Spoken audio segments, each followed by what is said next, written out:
Hello my dear students, एक बार फिर से आप सबों का मोस्ट वेलकम है आपके अपने चैनल स्टडी बिहार में।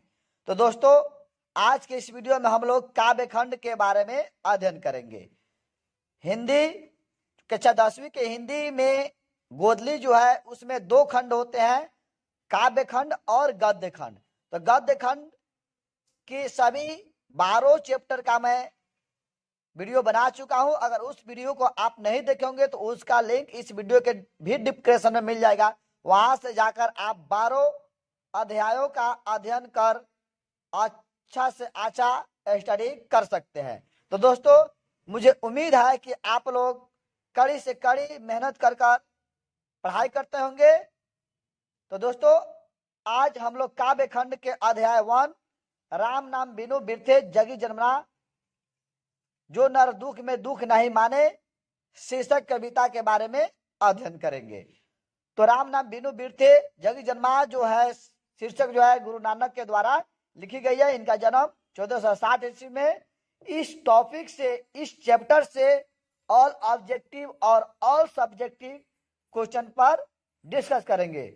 तो मैट्रिक परीक्षा 2024 के लिए 100% अगर रिजल्ट पाना है तो स्टडी बिहार फैमिली से जुड़े, क्योंकि के पाठक जो शिक्षा मंत्री हुए हैं या सिलेबस चेंज कर दिए हैं, अब उनके हवाले से या सूत्रों से पता चलता है कि अब यहां से कहां से मतलब क्वेश्चन पूछा जाएगा, उसी विषय पर डिस्कस करेंगे। तो दोस्तों, अगर आप मेरे चैनल पे नए हैं तो चैनल को सब्सक्राइब कर दे और बेल आइकन प्रेस कर दे ताकि मैं कोई भी वीडियो डालूं तो उसका नोटिफिकेशन आपके पास पहुंच जाए।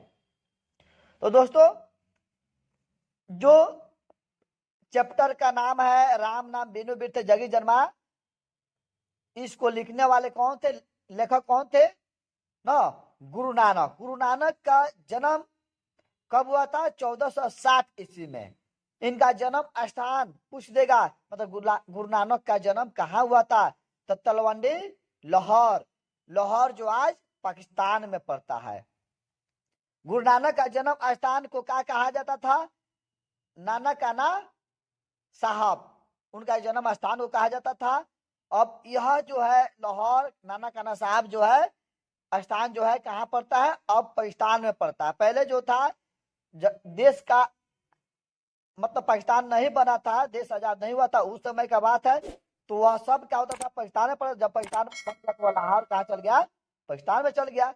उसके बाद पिता मतलब गुरु नानक के पिता कालू चंद खत्री, माता तिरुपता और पत्नी सुलक्षणी। तो पत्नी के बारे में पूछ देता है, पिता और माता को तो ना पूछे, पत्नी का नाम याद रखिएगा, सुलक्षणी। इनके पत्नी का नाम, गुरु नानक की पत्नी के नाम क्या था?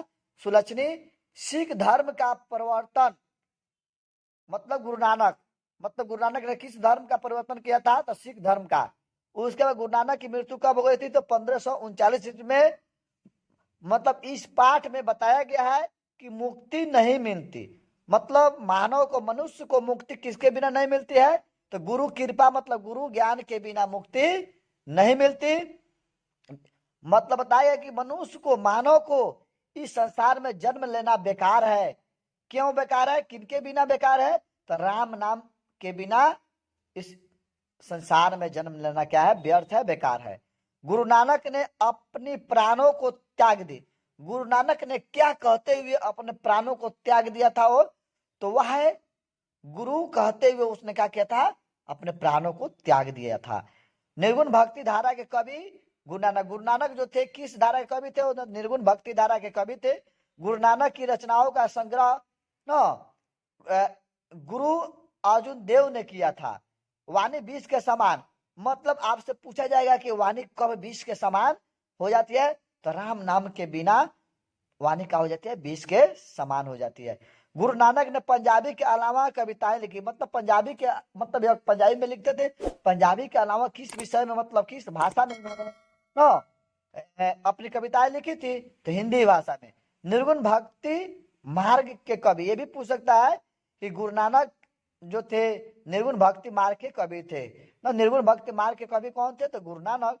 तो गुरु नानक की रचनाएं हरि राशि, उसके बाद आशा दीवार, यह जो है किनकी रचना है? गुरु नानक की है। अब आपसे पूछेगा, क्वेश्चन पूछेगा कि कभी किसके बिना जगत में जन्म व्यर्थ मानता है?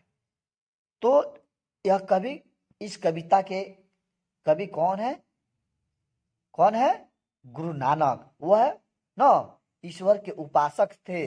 तो आपको इसके जवाब देने के लिए कैसे लिखिएगा कि निर्गुण निराकार ईश्वर के उपासक कवि गुरु नानक राम नाम बिनु बिरथे जगी जमुना शीर्षक कविता में राम नाम की महिमा का बखान करते हुए कहते हैं कि ईश्वर की महिमा अपरंपार है। राम कीर्तन से बढ़कर कोई धर्म साधना नहीं है। इसलिए राम नाम के बिना जगत में मनुष्य जन्म व्यर्थ है। मतलब मानव जन्म जो है व्यर्थ है न। राम नाम लेने से ही ईश्वर एवं ईश्वरत्व की प्राप्ति होती है। मतलब राम नाम लेने से ही जीवन धन्य हो जाता है। उसका मुक्ति के लिए किस आवश्यक माना गया है?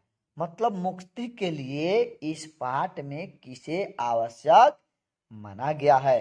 तो निर्गुण निराकार ईश्वर के उपासक कवि गुरु नानक राम नाम की महिमा पर प्रकाश डालते हुए न कहते हैं कि राम नाम के बिना यह जीवन जो है व्यर्थ है। वे कहते हैं कि गुरु यानी भगवान का भजन किए बिना व्यक्ति को इस सांसारिक माया जाल से मुक्ति नहीं मिल सकती है। मतलब जो इंसान भगवान का आराध्य नहीं करता है, भजन नहीं करता है, उस संसार इंसान को, उस मनुष्य को इस संसार रूपी माया जाल से कभी मुक्ति नहीं मिल सकती। राम नाम के बिना माया रूपी जाल में न क्या होता है? भटकता हुआ व्यक्ति उलझ कर रह जाता है। मतलब राम नाम के बिना अगर जो इंसान राम नाम की जाप नहीं करता है, वह हमेशा माया रूपी जाल में फंसा हुआ रहता है। तो वही इंसान माया रूपी जाल में क्या करता है? भटकता हुआ व्यक्ति क्या हो जाता है? मतलब लोगों की उलझन में उलझ कर रह जाता है। इसलिए मुक्ति के लिए राम नाम कीर्तन आवश्यक है। राम नाम जो जाप है आवश्यक है। वाणी कब विष के समान हो जाती है? तो कभी गुरु नानक का कहना है कि सच्चे हृदय से राम नाम की कीर्तन करने से ईश्वर सच्ची अस्थायी शांति देकर व्यक्ति को इस दुखमय जीवन से पार पहुंचाते हैं। मतलब कहते हैं कि जो इंसान राम नाम की जाप करते हैं तो ईश्वर उसे सच्ची अस्थायी शांति देकर व्यक्ति को क्या करते हैं? मतलब मनुष्य को इस सुखमय जीवन के पार पहुंचाते हैं। मतलब न दुखमय जीवन से दूर कर सुख ला देते हैं। जो व्यक्ति राम नाम की कीर्तन नहीं करता, जो सिर्फ संसारिक मोह माया में लगा रहता है, उसकी वाणी विष के समान हो जाती है। अतः राम नाम के बिना जो है वाणी विष के समान हो जाती है। अब कह रहा है कि हरि रस से कवि का क्या अभिप्राय है? तो कवि गुरु नानक राम नाम की महिमा का बखान करते हुए कहते हैं कि भगवान नाम से बढ़कर, हरि नाम से बढ़कर न अन्य कोई धर्म साधना नहीं है। कवि के अनुसार भगवत कीर्तन से प्राप्त परमानंद की अनुभूति ही हरि रस है। कवि कहते हैं कि भगवान कीर्तन से प्राप्त परमानंद की अनुभूति ही, मतलब राम नाम जप कर हम लोग जो ईश्वर की प्राप्ति करते हैं, आराध्य करते हैं, और उसमें जो शांति मिलती है वही हरि रस है। भगवान के नाम कीर्तन से चित्त शुद्ध हो जाता है, मन क्या हो जाता है? शुद्ध हो जाता है। मानसिक विकार क्या हो जाता है? दूर हो जाता है। मतलब मन में जो द्वेष होता है वह क्या हो जाता है? दूर होता है। मन में अनुराग होता है, मतलब शांति मिलता है, और इससे परम आनंद की अनुभूति होती है, और इससे बहुत मतलब सुख की अनुभूति होती है। यही हरि रस है। इसी हरि रस या रसपान से जीव धन्य हो जाता है। मतलब मनुष्य का जीवन धन्य हो जाता है, उसका जीवन सफल हो जाता है, और इसी रसपान से ही मनुष्य का जीवन सफल हो जाता है। राम नाम बिनु बिरथ जगी जन्मा पद का मुख्य भाव क्या है।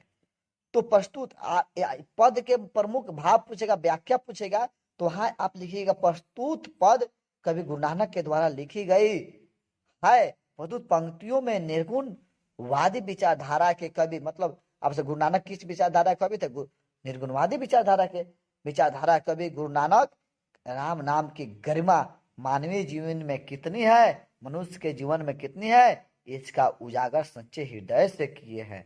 कवि कहते हैं कि राम नाम का अध्ययन करना, शिक्षा बढ़ाना, ग्रंथों का पाठ करना आदि धर्म साधना माने जाते हैं। आदि सब धर्म साधना का रूप है। इसी तरह तन में भस्म लगाकर साधु वेश धारण कर, नहीं होता कि तन में चंदन वंदन कर पूरा देह में पोत कर साधु बन जाते हैं। तीर्थ भ्रमण करना, दंड कमंडल धारी होना, मतलब नहीं कमंडल लेकर डंडा लेकर घूमने लगते हैं। धारी होना, वस्त्र त्याग कर नग्न रूप में घूमना, नहीं होता कितना साधु नंगा साधु होता है, वस्त्र को त्याग कर नग्न रूप में घूमना आदि धर्म साधना का के क्या है, रूप है। इससे जीवन सार्थक कभी नहीं हो सकता है। ये सब क्या है, झाल कमंडल है, इससे जीवन सार्थक कभी नहीं हो सकता है। राम नाम कीर्तन के आगे यह व्यर्थ है। कहते हैं कि राम नाम कीर्तन के आगे जो है यह सब कर्म क्या है, व्यर्थ है। अतः राम नाम के कीर्तन ही धर्म साधना का उत्तम रूप है।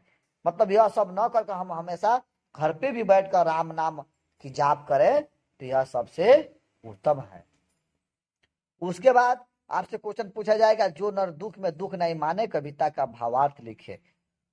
तो जो नर दुख में दुख नहीं माने शीर्षक पद में सुख दुख में एक समान उदासीन रहते हुए मानसिक दुर्गुणों से ऊपर उठकर अंतःकरण की निर्मलता हासिल करने पर जोर दिया गया है। संत कवि गुरु की कृपा प्राप्त कर इस पद में गोविंद से एकाकार होने की प्रेरणा देते हैं। मतलब ईश्वर से एकाकार, एक ईश्वर में मिल जाने की प्रेरणा देते हैं। दुख में हमें दुखी नहीं होना है। कभी कहते हैं कि दुख में कभी इंसान को दुखी नहीं होना है। हमें सुख स्नेह और भय नहीं होना चाहिए। मतलब अंदर सुख स्नेह और भय नहीं होना चाहिए। मिट्टी को सोना समझना चाहिए। हर्ष और सुख से दूर रहना चाहिए। मान अपमान से दूर रहना चाहिए। मन में आशा का त्याग कर देना चाहिए। मन से मतलब आशा का त्याग कर देना चाहिए। नहीं होता है मन में आशा लगा रहता है कि भाई इसको त्याग कर देना चाहिए। जग में निराशा में भी जीवन की कला सीखनी चाहिए। मतलब जग में निराशा में भी जीने की कला सीखनी चाहिए। मतलब दुख में भी हम लोग कैसे जिए उससे भी उस कला के भी सीखना चाहिए। काम क्रोध का स्पर्श भी नहीं होना चाहिए। मतलब काम क्रोध कभी अंदर नहीं आने देना चाहिए। ऐसे ही देह में ब्रह्म ईश्वर का निवास होता है। मतलब जिसके अंदर काम क्रोध मोह माया ये सब नहीं होता है उसी इंसान के शरीर में ब्रह्म ईश्वर का निवास होता है, ईश्वर का वास होता है। जिस पर गुरु की कृपा होती है वही इस उपाय को पहचानता है, इस विधि को पहचानता है। गुरु नानक कहते हैं कि ऐसे ही लोग गोविंद में लीन हो पाते हैं। जिस तरह पानी में पानी मिलकर एकाकार हो जाता है उसी तरह इंसान भी ईश्वर से मिलकर एकाकार हो जाते हैं। मतलब ईश्वर के रूप में धारण कर लेते हैं। तो दोस्तों अगर वीडियो अच्छा लगा हो तो चैनल को सब्सक्राइब करें, वीडियो को लाइक करें, वीडियो को अपने दोस्तों में शेयर करें। जय हिंद।